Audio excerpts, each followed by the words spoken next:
Hivi unajua kwamba kuvimba kwa korodani au kuuma kunaweza kukusababisha wewe ukakosa uzazi.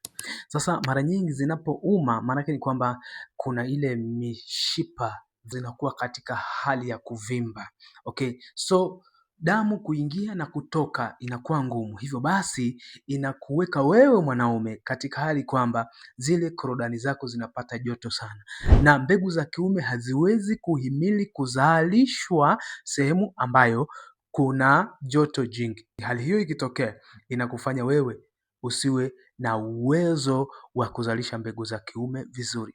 Na pia inaathiri performance kwa sababu wakati unapofanya tendo la ndoa unaweza ukawa katika hali ya maumivu kadha wa kadha ambayo yatakufanya uwe uncomfortable. Sasa kuna mambo mawili, either ufanye operation au utumie aina fulani ya virutubisho ambavyo vitasaidia kutengeneza hali ya mishipa ikawa poa.